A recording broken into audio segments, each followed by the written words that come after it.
वीणं प्रमुदितमनादुर्दर्गिह क्षणादासीश्वर की गुणगण समृद्ध सुखनिधि लभन्ते सद्भक्ता शिव सुख समाजं किमुतदा महावीर स्वामी नयन पथगामी भवतु मे महावीर स्वामी नयन पथगामी भवतु मे महावीर स्वामी नयन पथगामी भवतु मे गुरुवा पांतो नित्यं ज्ञान दर्शन नायिका चारितांडव गंभीरा मोक्ष मार्गोपदेशिका जवली पंच परमेष्टि भगवानी की जवली द्वादशांग में जनवाणी माता की जवली परम पूज्य आचार्य देव श्री आदि सागर जी महाराज की जवली परम पूज्य आचार्य देव श्री महावीर कीर्ति जी महाराज की जवली परम पूज्य आचार्य देव श्री विमल सागर जी महाराज की जवली परम पूज्य तपस्वी सम्राट आचार्य देव श्री सन्मति सागर जी महाराज की जवली परम पूज्य अध्यात्म योगी आचार्य देव श्री सुंदर सागर जी गुरुदेव की समस्त आचार्य संघ की उत्तम मार्गव धर्म की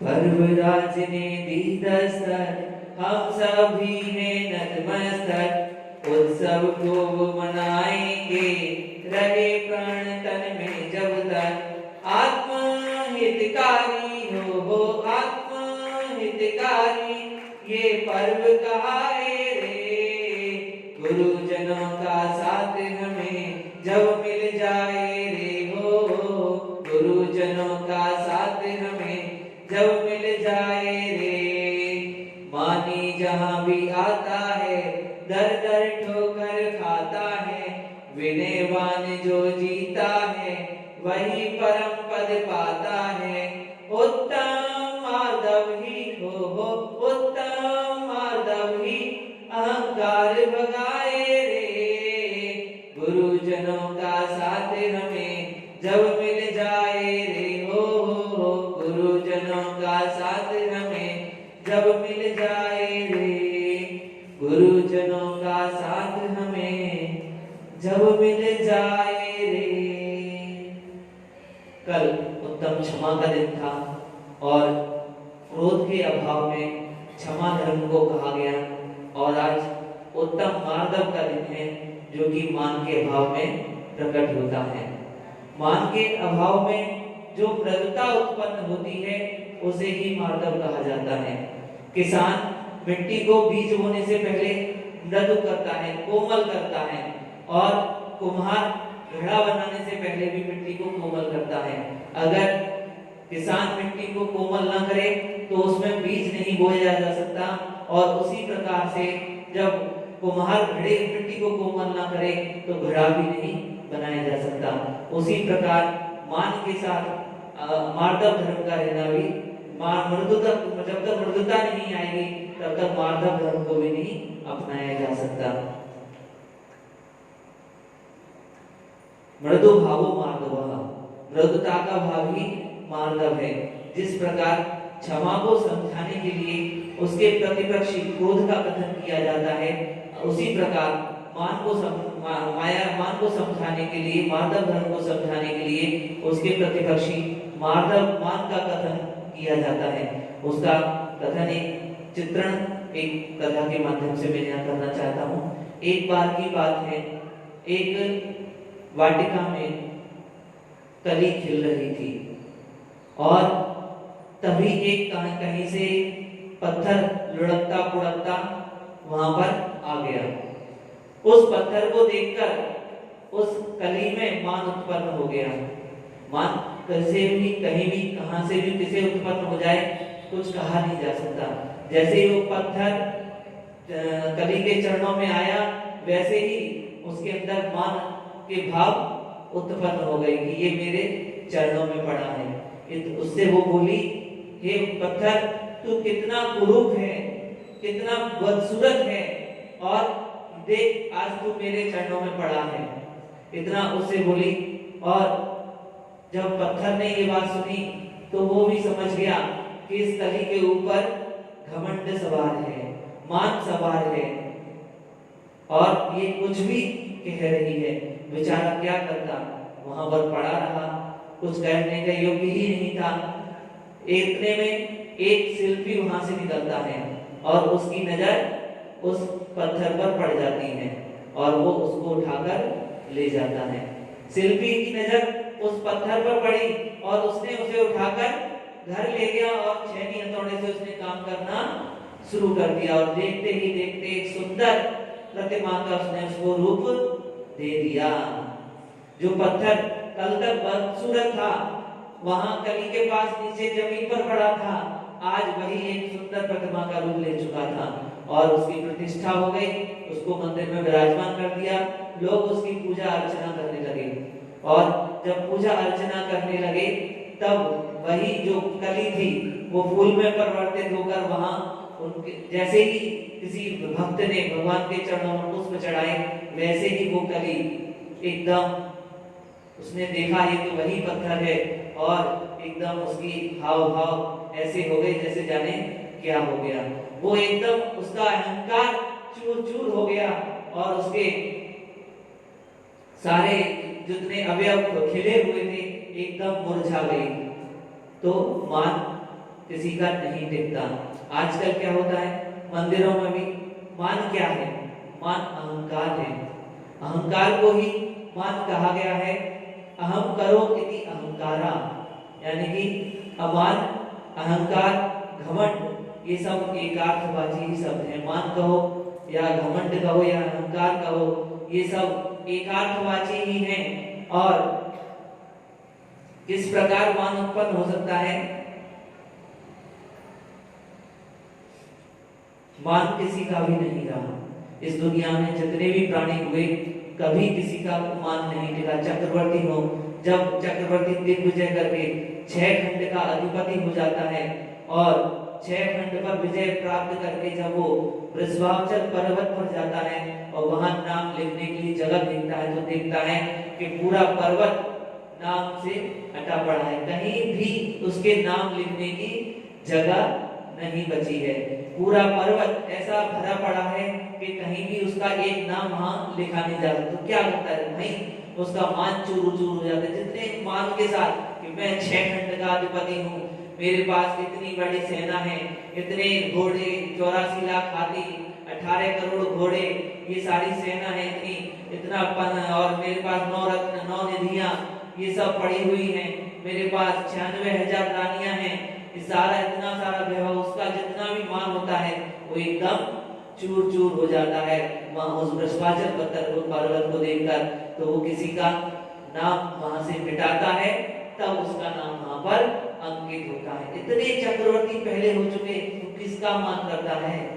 तेरे से पहले जो रहे हुए वो आज नहीं है और तू आज है तो आगे नहीं होगा।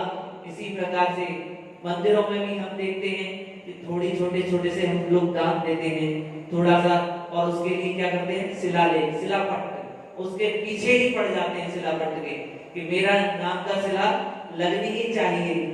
इतने उसके पीछे व्याकुल हो जाते हैं कि मंदिरों में झगड़े तक उत्पन्न हो जाते हैं। इतना उसके पीछे झगड़े उत्पन्न हो जाते हैं, लड़ाई लड़ने लग जाते, जैसे जाने उनका नाम नहीं लिखा जाएगा तो जाने क्या हो जाएगा। मान कर्ता बुद्धि उत्पन्न करता है। मैंने किया, मैं का भाव जहां आता है वही मान उत्पन्न होता है।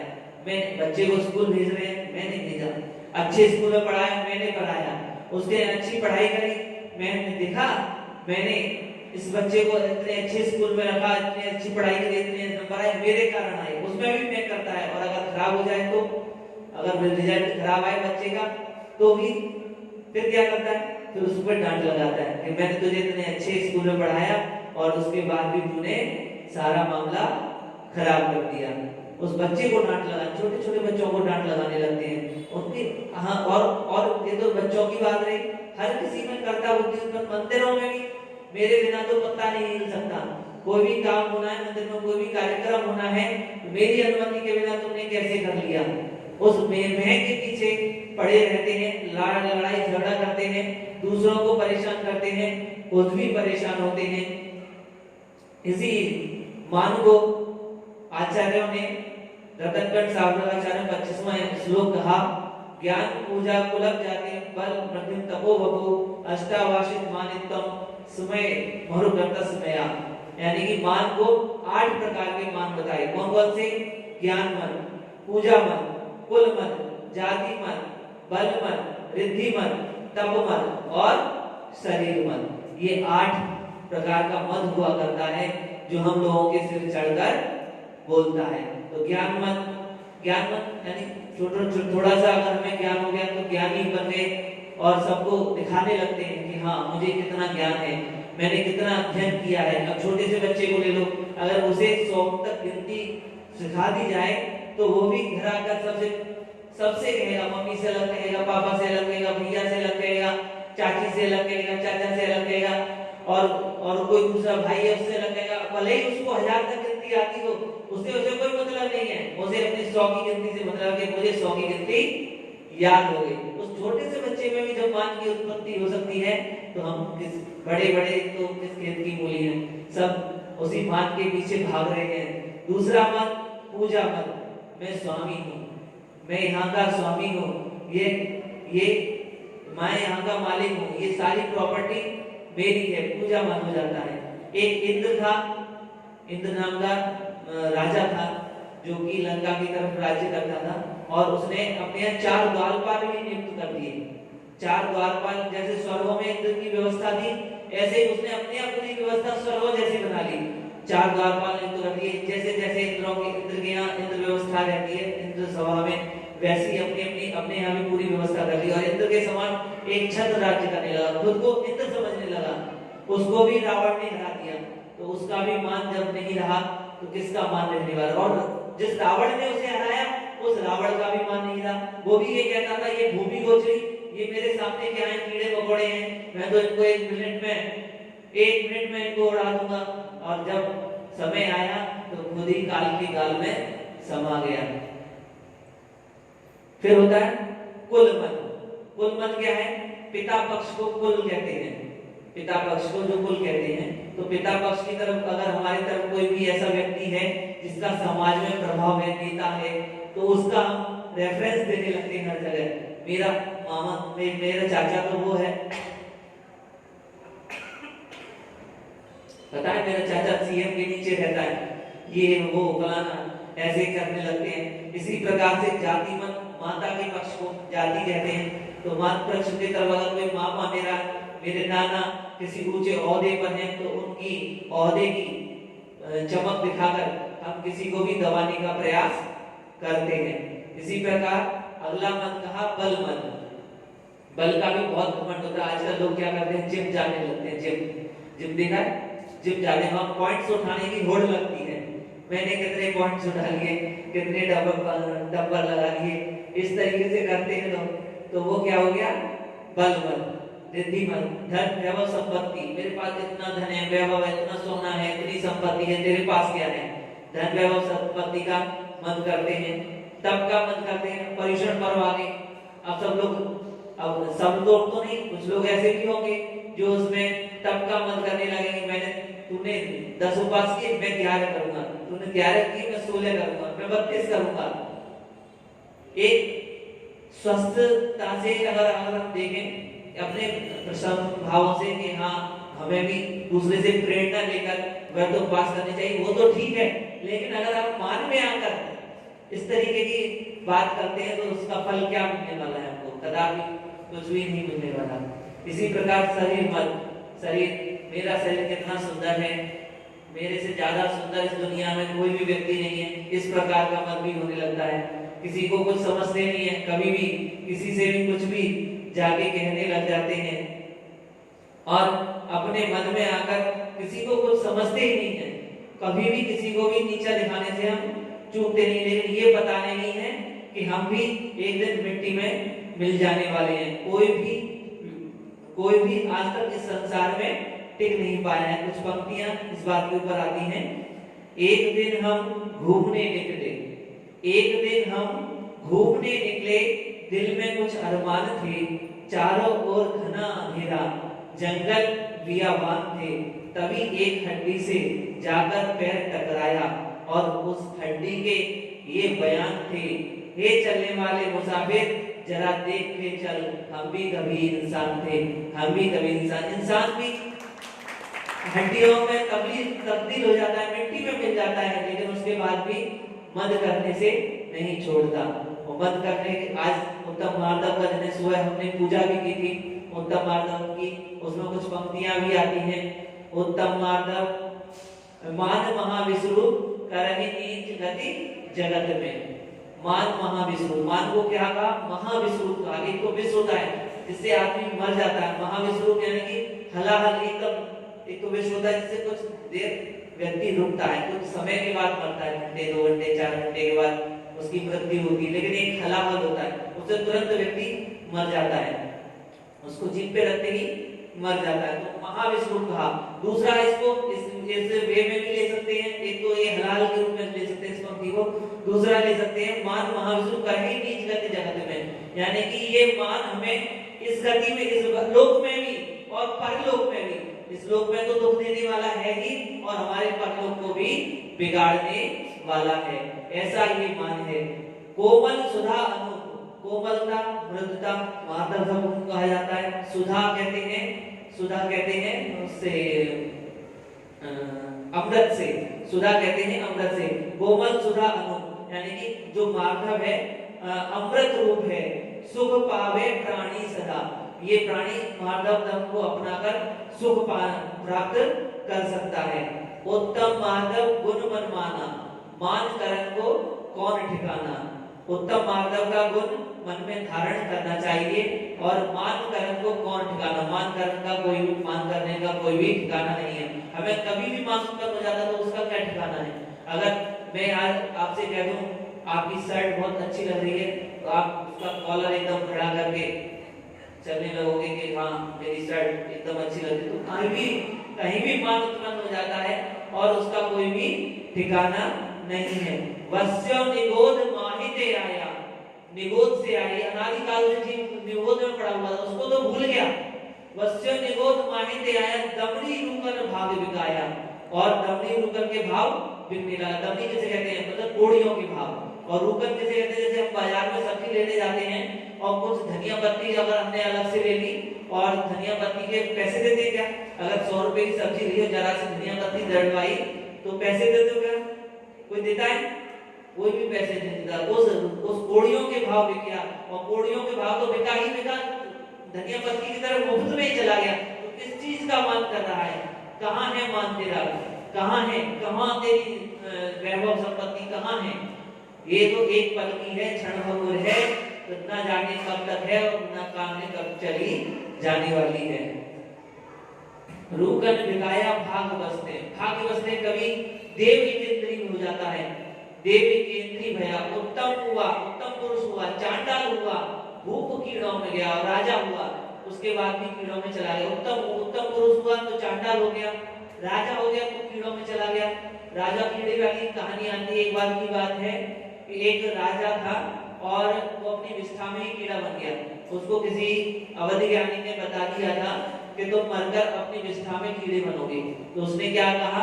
अपने घर के उसमें कीड़े बनोगे। तो उसने क्या किया? अपने पुत्र से कहा, बेटा जब मैं मर जाऊं और कीड़ा बन जाऊं तो तुम मुझे मार देना। लेकिन क्या हुआ, जब वो मरने के बाद कीड़ा उत्पन्न हो गया और जब बेटा उसको मारने जाता तभी वह विष्ठा में छुप जाता था और निकलता ही नहीं था। तो जो जीव जहां रहता है, जिस गति में रहता है, वहीं अपने को सुखी मानता है। त्रेंच गति कैसी है?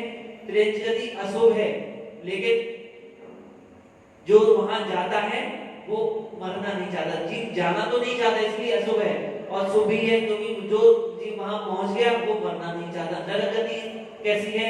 वो बिल्कुल ही अशुभ है। वहां जीव जाता भी है, जाना भी नहीं चाहता और जीना भी नहीं चाहता, यानी वहां पे रुकना भी नहीं चाहता। लेकिन त्रेंच गति में ऐसा नहीं है, जीव जाना तो चाहता नहीं है, लेकिन जब पहुंच जाता है तो मरना भी नहीं चाहता। देव केंद्रीय भया, देव केंद्रीय हो गया। उत्तम पुरुष हुआ तो चांडाल हुआ, और भूप रानी राजा हुआ तो कीड़ों में चला गया। जीतव्य जो धन धन गुमान, जीवन यौवन और धन, इसका कहाँ गुमान करता है, यानी मान करता है। जीवन, यौवन और धन का कहाँ गुमान करता है। जल कहाँ करे जल बुदबुदा, ये तो जल के बुलबुले के समान है, क्षण भंगुर है, एक पल में नष्ट होने वाला है। करे विनय कहुन बड़े जन की, और बड़े जनों की विनय करके ज्ञान का पावे होना, हमें ज्ञान की प्राप्ति करनी चाहिए। बोलिए उत्तम मार्गव धर्म की जय।